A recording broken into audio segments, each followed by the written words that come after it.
Kondo-san. Il était une fois, dans un pays lointain, un millier qui avait 3 garçons.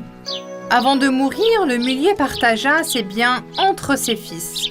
Le fils aîné hérita du moulin, le fils intermédiaire reçut l'âne et le plus jeune hérita de son chat. Le petit-fils était très contrarié par cette situation.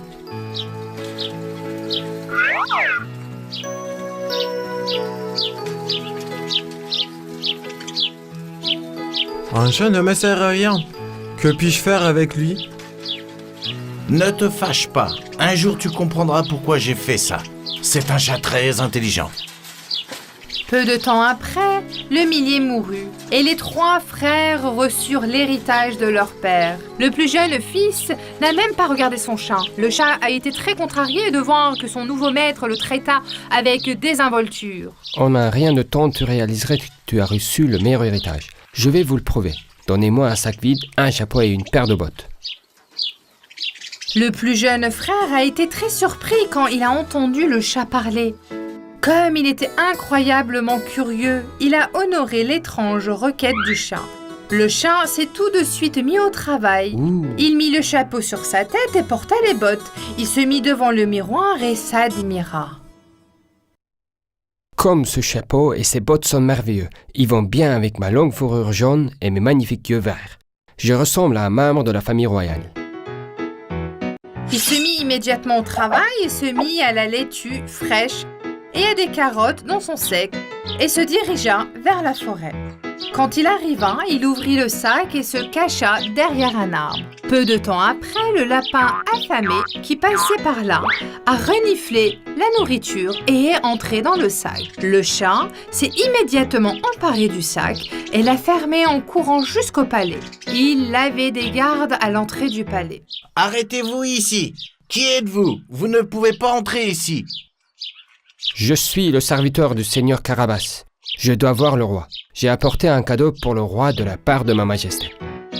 Il n'a pas été difficile de convaincre les gardes de le laisser entrer avec ses bottes brillantes et son chapeau élégant. Ils l'ont emmené devant le roi.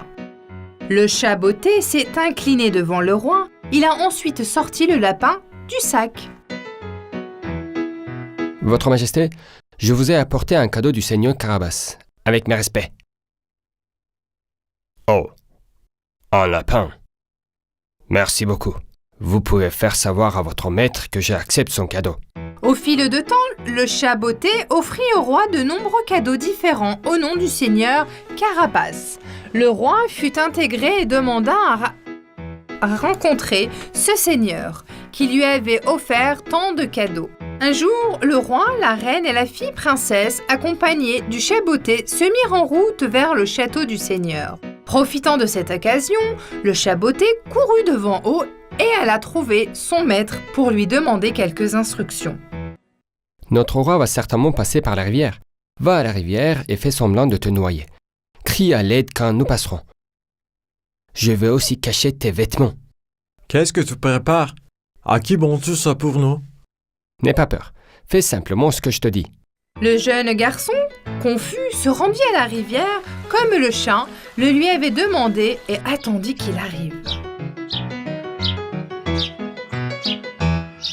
Le roi va bientôt passer par ici. S'il demande à qui appartiennent cette ferme et ces terres, dites qu'elles appartiennent au seigneur Carabas. Compris? Si vous ne le faites pas, le roi sera très en colère et vous punira. Bien sûr, monsieur. Tout ce que vous voulez. Le chat botté a prévenu tous les fermiers qu'il a rencontrés sur la route. Après avoir fait cela, le chat botté arriva enfin au château, où vivait un méchant géant doté de pouvoirs magiques. Le chat botté frappa à sa porte. Qui est là? Qui ose me déranger? Je suis le serviteur du seigneur Carabas. Mon seigneur et le roi vont bientôt arriver à votre château. J'aimerais entrer pour me reposer un peu, si vous le voulez bien. Me laisserez-vous entrer? Ok. Entrez. Une fois à l'intérieur, le chat commença à discuter avec le géant. J'ai entendu dire que tu avais des pouvoirs magiques, mais je n'y crois pas. Apparemment, tu peux te transformer en n'importe quel animal. Est-ce que c'est vrai? Bien sûr que je peux. Pourquoi ne le croirais-tu pas? Par exemple, peux-tu te transformer en lion? C'est facile. Ah. Et voilà, je suis un lion maintenant. Le chat, terrifié, sauta sur le haut d'une armoire. C'est bon, c'est merveilleux. C'était facile, mais peux-tu te transformer en souris? C'est facile.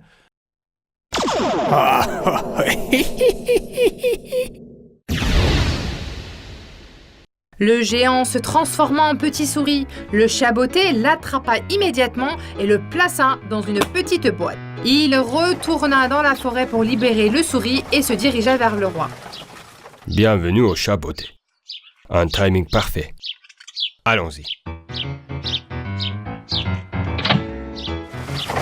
Au moment où le cachelet du roi passait par la rivière, ils entendirent quelqu'un crier. Au secours! Au secours, aidez-moi! Soldats, allez l'aider. Quelqu'un est en train de se noyer dans la rivière. Les soldats ont couru vers le jeune garçon et l'ont repêché hors de l'eau. Le garçon expliqua que des voleurs avaient volé ses vêtements. Les soldats ont alors pris des beaux vêtements dans le chariot et l'ont habillé. Votre Majesté, je vous présente mon maître, le Seigneur Carabas. Je vous dois la vie, Votre Majesté. Bien que le plus petit frère ne comprenne pas ce qui se passe, il suivit le chat botté. Voici, ma belle épouse, la reine. Et ma fille adorée, la princesse. Venez maintenant, allons au château. Le plus jeune frère et la princesse tombèrent amoureux au premier regard. La princesse était une belle fille et le plus jeune frère qui se faisait passer pour le seigneur Carabas était très beau. Alors qu'ils continuent leur route, le roi demanda aux paysans qu'ils croisaient. Quelle est cette patrie? Celle du Seigneur Carabas, mon roi. Celle du Seigneur Carabas, mon roi.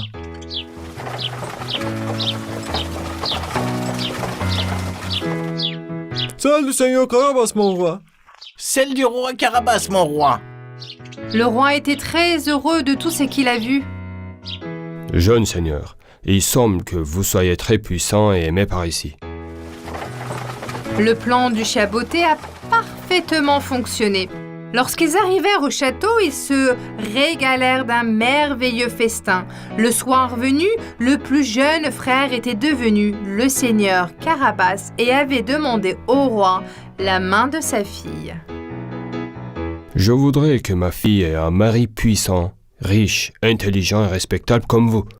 Si ma fille accepte, vous pouvez avoir sa main en mariage. Peu de temps après, la princesse et le seigneur Carabas se marièrent. Ils vécurent heureux dans leur château. Le chat botté ne le quitta jamais.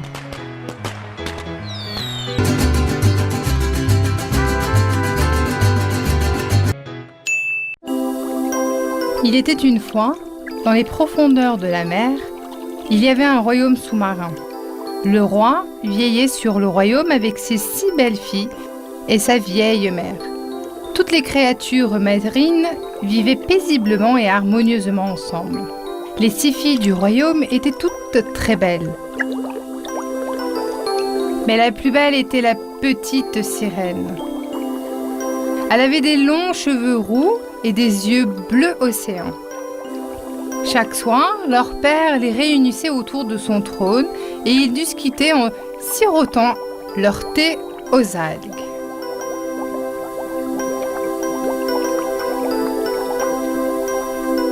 La plus grande crainte du roi était que ses filles tombent sous le charme du soleil et choisissent de vivre au-dessus de l'eau. En effet, lorsqu'une sirène atteignait 18 ans, elle était autorisée à nager jusqu'à la surface et à observer le monde en profitant du soleil et du vent. Ma chère fille, selon les règles de notre royaume des mers, il est interdit de parler aux humains. Leur vie n'est pas comme la nôtre. Nous appartenons à la mer et ils appartiennent à la terre et à l'air. Ne vous approchez jamais d'eux. Mais père, Même s'ils sont différents de nous, je suis vraiment curieuse des humains et je veux les voir. Bien sûr, ma petite fille. Tu as presque 18 ans. En écoutant ma parole et sans enfreindre les règles, un jour tu pourras toi aussi aller à la surface et observer le monde en profitant du soleil et du vent.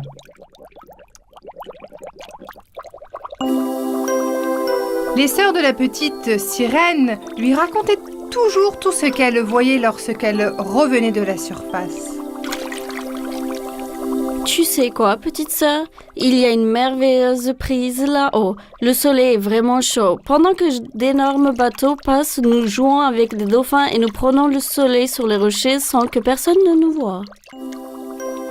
La petite sirène ne pouvait rien faire d'attendre que la revasse et d'atteindre son 18e anniversaire. Tu sais quoi, petite sœur? Il y a une merveilleuse brise là-haut. Le soleil est vraiment chaud. Pendant que d'énormes bateaux passent, nous jouons avec les dauphins et nous prenons le soleil sur les rochers sans que personne ne nous voie. Yum Yum était un dauphin et le meilleur ami de la petite sirène. Parfois, il quittait le palais pour jouer à cache-cache au fond de l'océan. Miam Miam ne peut pas m'attraper. Miam Miam ne peut pas m'attraper. Si je me cache, je ne peux pas me trouver. Miam Miam ne peut pas m'attraper. Si je me cache, je ne peux pas me trouver. Si je me cache, je ne peux pas me trouver. Allez, vas-y, trouve-moi.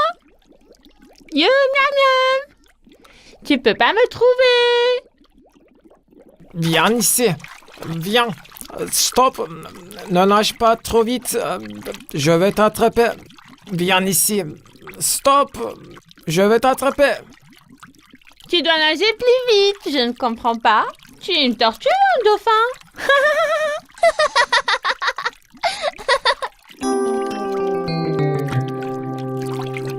Je suis une sirène. Personne ne peut nager aussi vite que toi. Allez, faisons une course de natation.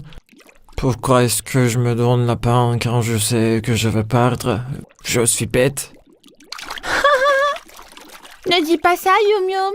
Peut-être que tu gagneras un jour. Peu importe. On fera la course une autre fois. Peux-tu me rapporter d'autres perles? Je veux faire des colliers et des bracelets pour mes sœurs. Lorsqu'elle attendait Yum Yum sur son lit d'huître, la grand-mère de la petite sirène arriva. Grand-mère, je peux te demander quelque chose? Est-ce que les humains nous ressemblent? Non, pas du tout, ma chère petite fille. Les humains ont des jambes et ils les utilisent pour marcher sur la terre. Ils ne savent pas nager, ils peuvent se noyer dans la mer. Nous vivons aussi plus longtemps qu'eux et nous pouvons aussi vivre sur la terre ferme.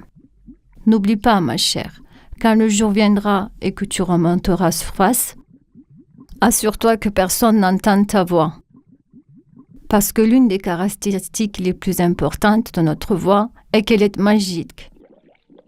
Donc, je ne pourrai pas chanter à la surface? Quel mal y a-t-il à ce qu'elle soit magique? Ceux qui entendent ta voix ne pourront pas partir. Leurs oreilles n'entendront rien d'autre que votre voix. Ils attendront de te voir. Allez, il est très tard et c'est assez d'informations pour le moment.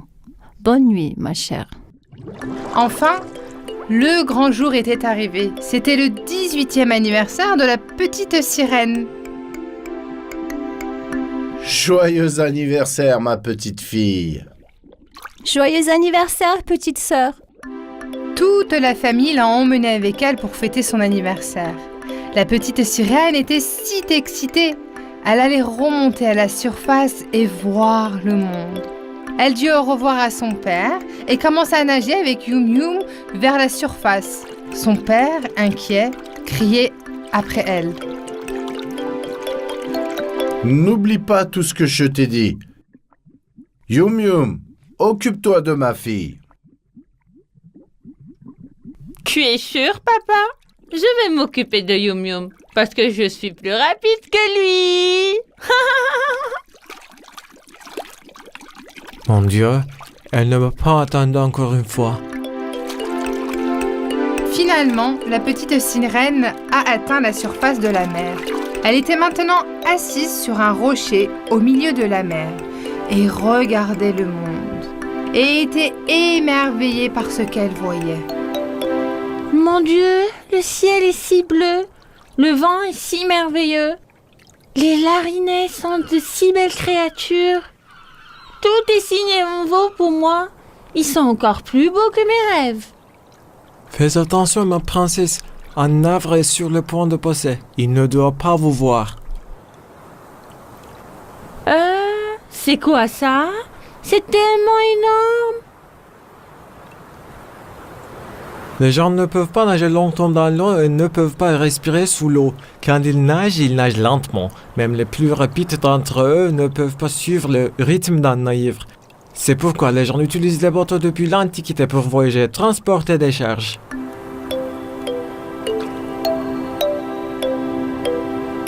Et qui est celui qui regarde la mer devant le bateau? Je pense que c'est un navire de royaume d'Anneau et ce doit être le prince de ce royaume. Faites très attention, il regarde par ici. Soudain, la petite sirène eut envie de chanter. Avec sa merveilleuse voix magique, elle se mit à chanter. La la la la, la la la la, la la la la, la la la. Princesse, qu'est-ce que tu fais? J'espère que le prince ne t'entend pas chanter, sinon il ne partirait jamais avant de nous avoir trouvés. Tu sais ça? Mais la petite sirène ne pouvait pas s'empêcher et elle continuait à chanter. Elle ne pouvait pas s'empêcher de tomber sous la charme du prince. Le prince était aussi fasciné par la voix de la petite sirène. Quelle voix merveilleuse! La fille qui chante doit être tout aussi belle. Dirige le bateau vers les rochers. La voix vient de là-bas. Mais mon prince, c'est très dangereux de diriger le bateau vers les rochers. Il pourrait heurter les rochers et être endommagé. Le temps change aussi. Il pourrait y avoir une tempête d'une minute à l'autre, vous êtes sûr? Je dois trouver cette fille. Faites tout ce qu'il faut. Oui, votre majesté. Dirigez-vous vers les rochers. Mon Dieu, protégez-nous. La petite sirène se cacha derrière les rochers. Le prince ne le vit pas, mais il vit le bracelet de perles qu'elle avait laissé tomber en s'échappant. Il cria à ses hommes. Vite, allez sur la terre ferme et rapportez-moi ce bracelet de perles. C'était une belle sirène, j'en suis sûr.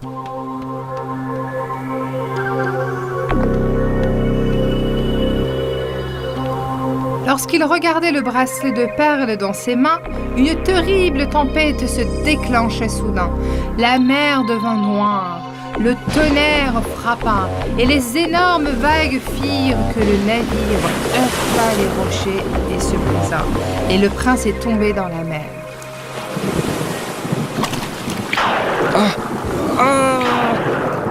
Yum Yum, le prince est tombé dans la mer. Vite, nous devons le sauver. La petite prince et Yum Yum plongèrent dans la mer et sauvèrent le prince, l'emmenant sur le rivage. S'il te plaît, ouvre les yeux. Je t'ai sauvé. S'il te plaît. S'il te plaît. Oh, s'il te plaît. Lorsqu'il attendait que le prince se réveille, il a lentement ouvert les yeux. La première chose qu'il fut les magnifiques yeux de la petite sirène. Tu m'as sauvé la vie. Merci.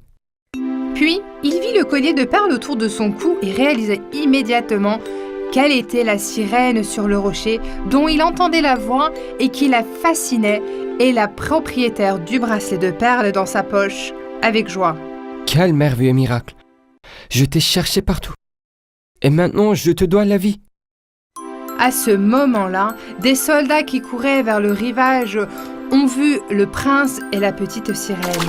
La petite sirène se jette rapidement à la mer et Yum Yum la suit.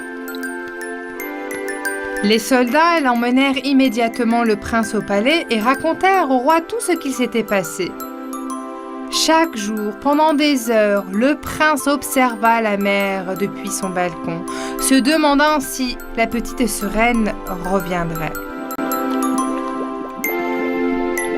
La petite sirène qui revint sous l'eau était si malheureuse qu'elle cessa de nager et de boire. Elle partageait son secret avec Yum Yum, sa meilleure amie.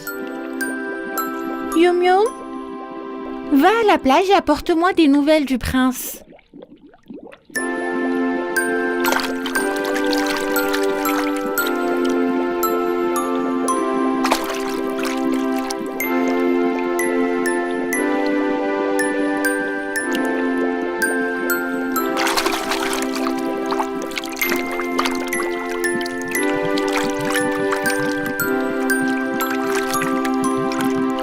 Le prince regarde la mer depuis son balcon tous les jours et je pense qu'il attend que tu ailles sur la plage.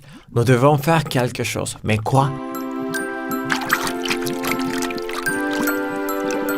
Le roi était très furieux quand il a vu sa fille comme ça, mais il était aussi très triste. Ma chère, tu as enfreint les règles de la mer. Tu n'étais pas censé t'approcher des humains. Tu aurais dû écouter tes aînés. Que t'est-il arrivé? Mais père, n'est-ce pas vous qui avez dit que nous devons être gentils avec toutes les créatures? Si nous n'avions pas sauvé le prince, il serait mort. Oui, tu as raison. Mais selon les lois, tu n'aurais dû t'approcher de personne. Tu es puni.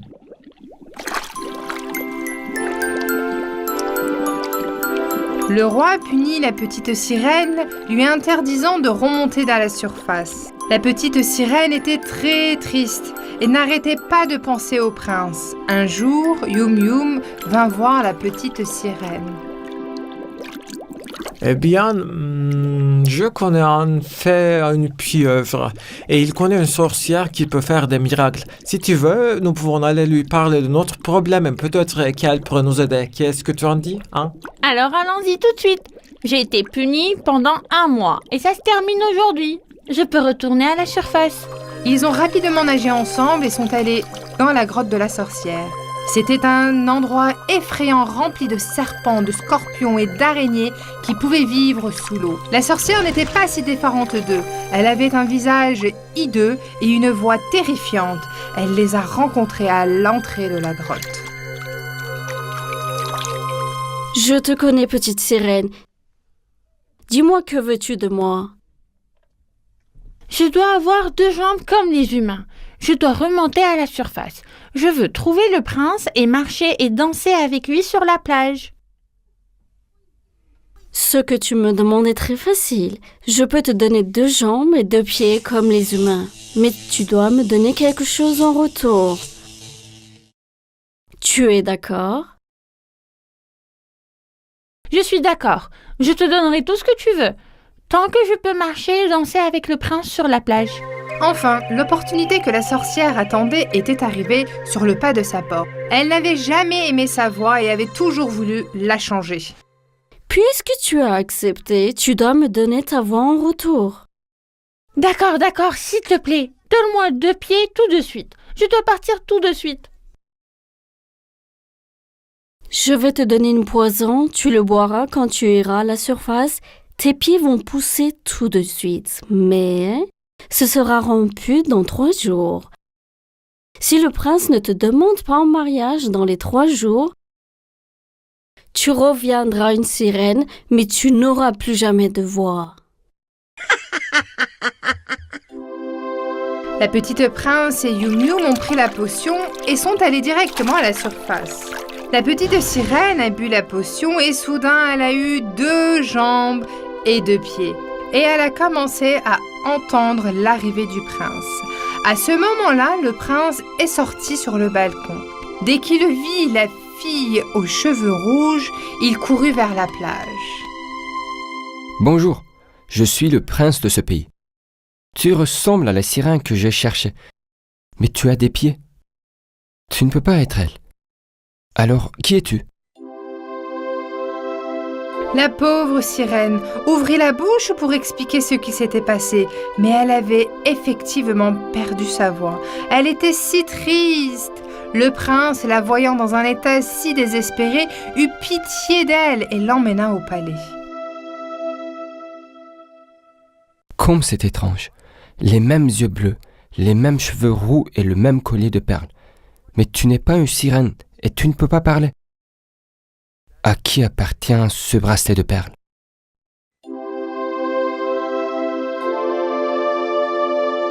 Pendant ce temps, le père du prince avait trouvé une princesse à épouser et faisait pression sur lui.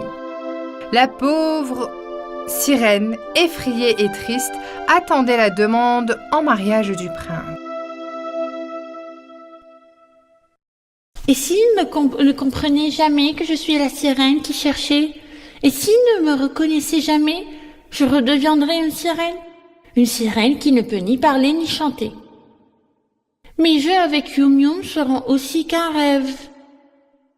Les troisième et derniers jours du sort est arrivé. La petite sirène est allée à la plage et a pleuré en regardant la mer. Mais Yum Yum n'a pas attendu.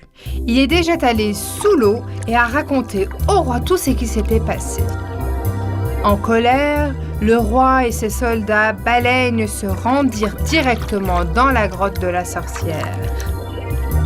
Si vous ne rendez pas immédiatement la voix de ma fille, je vous emprisonnerai dans l'estomac d'une baleine pour le reste de votre vie. Mais nous avions un accord? En tant que votre roi, je vous l'ordonne. Rendez la voix à ma fille immédiatement. La sorcière effrayée accepta, ouvrit une bouteille en verre et la voix de la sirène fut libérée. Soudain, la belle voix magique de la princesse se répandit dans toute la mer. La la la la la la la la la la la la. La petite sirène qui pleurait sur la plage entendit soudain sa propre voix venant de la mer. La la la la la la la la la la la. Oh mon Dieu, c'est ma voix? Je peux parler maintenant? Puis, elle a vu toute sa famille assise dans un rocher, lui faisant des signes et lui envoyant des baisers. La petite sirène était maintenant une fille avec une voix étonnante et des pieds. Le roi l'appela depuis les rochers.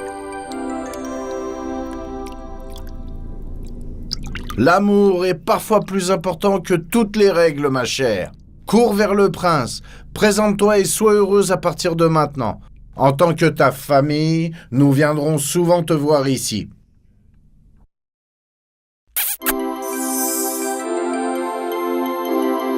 La petite sirène courut au palais tout excitée. Elle raconta tout au prince. Le prince, ayant trouvé la sirène qu'il cherchait, la demande tout de suite en mariage et lui mit le bracelet de perles à la main. Le prince et la petite sirène se marièrent et la petite sirène devint aussi la princesse du pays.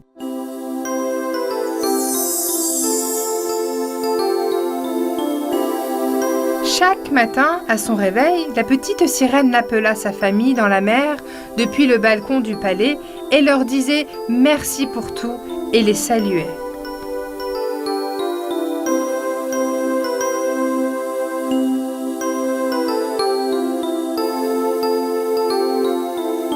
Le prince et la petite sirène vécurent heureux à jamais. Il était une fois, dans une forêt, vivait une famille de souris. Ils formaient une très grande famille. Le plus petit des souriceaux, Mu, était très différent de ses frères et sœurs. En effet, sa fourrure marron clair et ses yeux noirs profonds lui donnaient un charme fou. Malheureusement, il était très timide à cause de son apparence et cela le contrariait. Pourquoi ne suis-je pas gris et noir comme mes frères et sœurs? Je suis petit et je suis faible. Comment puis-je me protéger dans la forêt? Ah! Oh!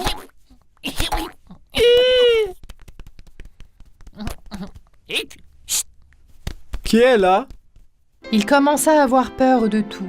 Même si une simple feuille tombait sur le sol, il sautait en l'air. Sa mère essayait toujours de l'encourager à être très courageux. Pourquoi t'inquiètes-tu autant?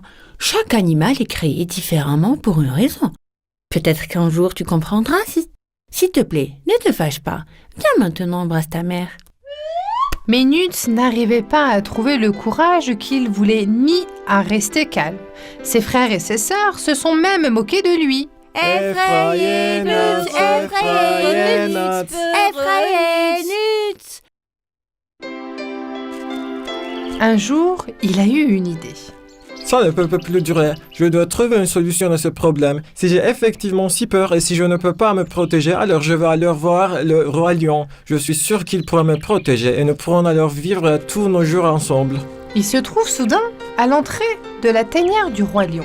Le grand lion majestueux était allongé devant la tanière, dormant et prenant un bain de soleil en même temps. Nuts s'était approché directement du lion et a touché son nez. Votre Majesté, bonjour. Veuillez me pardonner de vous avoir réveillé de votre sommeil. Le roi lion était furieux d'avoir été réveillé de sa sieste. Et qui es-tu, petit? Pourquoi me déranges-tu pendant mon sommeil? Je m'appelle Nuts la souris. J'ai une demande à te faire. Vas-y, dis-moi ce qui est incroyablement important. Ensuite, je vais retourner à ma sieste. Le roi lion s'est secoué et s'est levé. Il a regardé Nuts en se tentant agacé. En effet, la souris Nuts avait tellement peur sous le regard du roi qu'il tremblait de peur, mais elle a pris son courage à deux mains et a expliqué la situation. Comme tu peux le voir, je suis une toute petite souris et j'ai très peur de la forêt. Avec ta permission, je voudrais demander ta protection. Aide-moi et peut-être qu'un jour je pourrai t'aider. Le roi lion rougit bruyamment et s'efforça de ne pas rire. Quoi? Tu vas m'aider?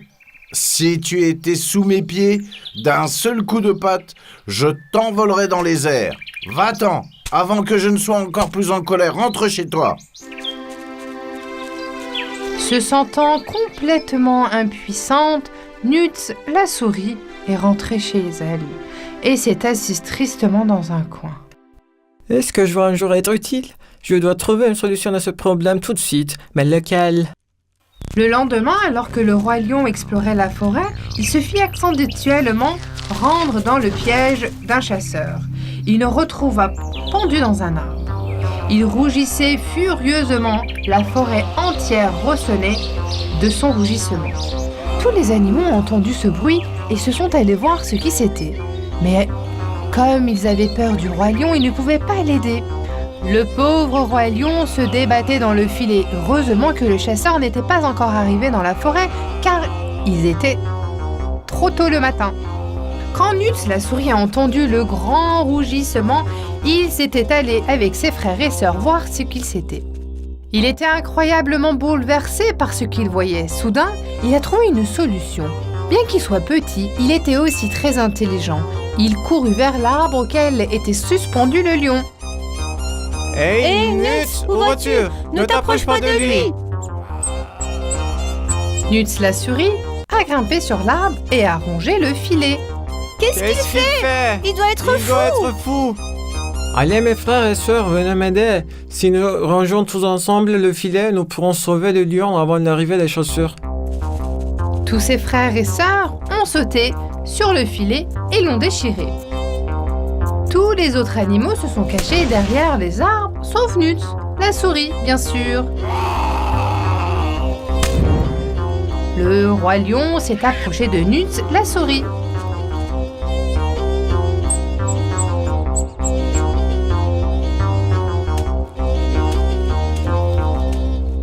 Petit Nuts, tu es si malin, tu m'as sauvé la vie.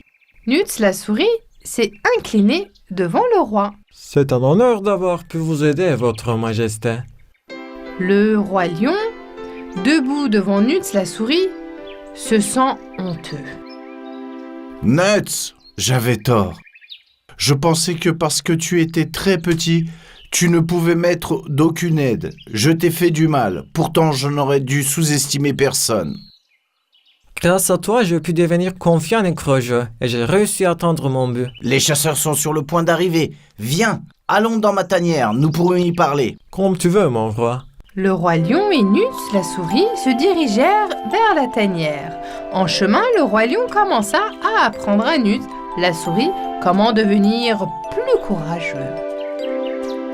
Nuts, j'ai réfléchi. Si tu veux, je peux partager ma tanière avec toi. Qu'est-ce que tu en dis?